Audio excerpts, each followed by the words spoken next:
y esto se lo quiero compartir, así como le compartí hace un rato la alerta y posicionamiento de artículo 19.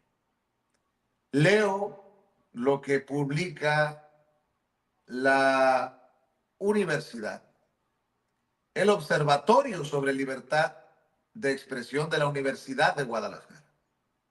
El Observatorio sobre Libertad de Expresión de la Universidad de Guadalajara dice: sobre la reciente demanda de Ricardo Salinas Pliego a comunicadores, académicos y creadores de contenido, es importante destacar que puede sentar un precedente que viola el espíritu de la libertad de expresión.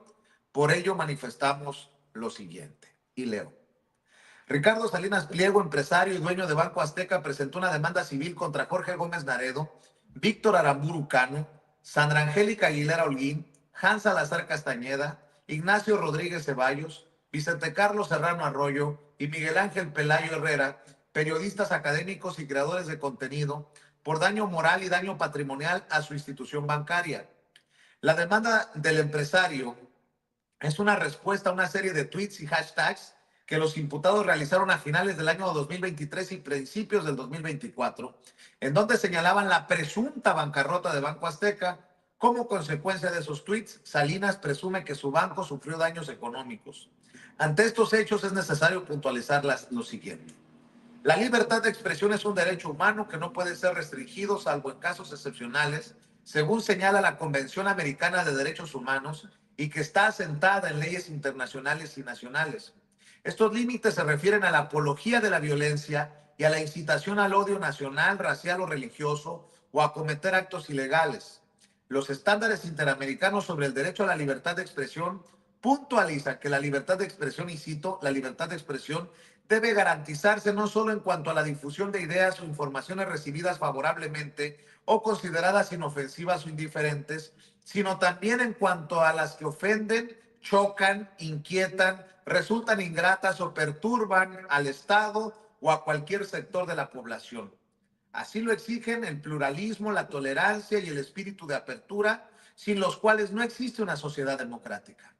Por otro lado, tanto el Código Civil Federal, artículo 19, 17, numeral 1, primero, como el Código Civil del Estado de Jalisco, artículo 1394 bis, fracción primera, bajo la figura de daño moral, consignan como culpable de hecho ilícito aquel que comunique a una o más personas la imputación que se hace a otra persona física o moral de un hecho cierto o falso, determinado o indeterminado, que pueda causarle deshonra, descrédito, perjuicio o exponerlo al desprecio de alguien. Esto es suficiente para exigir reparación del daño. Dada la ambigüedad a la que se presta el texto, la ley ha sido utilizada particularmente por actores políticos para censurar a periodistas. Cito: el juzgador, dice un experto en el tema, por eso debe de incorporar al analizar las demandas un estándar llamado real malicia o malicia efectiva, esgrimido por la Suprema Corte de Justicia de la Nación en varias resoluciones. La real malicia exige que y cito, la expresión que alegadamente causa un daño a la reputación de un funcionario público haya sido emitida con conocimiento de que se estaban difundiendo hechos falsos o con clara negligencia respecto de la revisión de la aparente veracidad o falta de veracidad de los mismos. Los ataques judiciales contra la libertad de expresión y la libertad de prensa no son nuevos en México. En años recientes, diversos personajes vinculados al poder político e incluso particulares ya han utilizado demandas civiles y penales para censurar, amedrentar y disuadir a periodistas o comunicadores que les han pretendido cuestionar o investigar. Es el caso del exgobernador Humberto Moreira contra Sergio Aguayo y de varias demandas de actores políticos y particulares contra Animal Político. La desproporción en las exigencias de restitución económica es parte de la estrategia de intimidación en este tipo de casos, incluido el actual. Es preciso modificar los códigos federal y estatal en lo referente a la figura de daño moral, que se presta a ambigüedades graves, las cuales han servido para amedrentar, presionar o censurar a periodistas y a usuarios de redes sociales, lo que sin duda constituye un obstáculo grave a la libertad de expresión. La demanda aquí analizada sienta un precedente que viola el espíritu de la libertad de expresión en México y que convierte a cualquier persona que emita su opinión de manera pública en potencial sujeto de responsabilidades civiles frente a tribunales.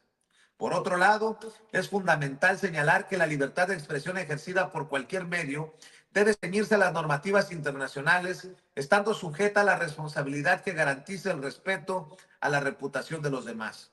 Esto debería aplicar tanto a los tuiteros imputados como al propio empresario que ha utilizado la misma plataforma para denostar y atacar con excesiva violencia verbal a políticos y particulares que lo contradigan, deteriorando así la calidad del debate público.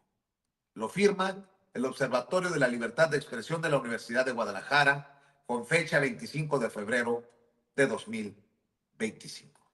Mi querido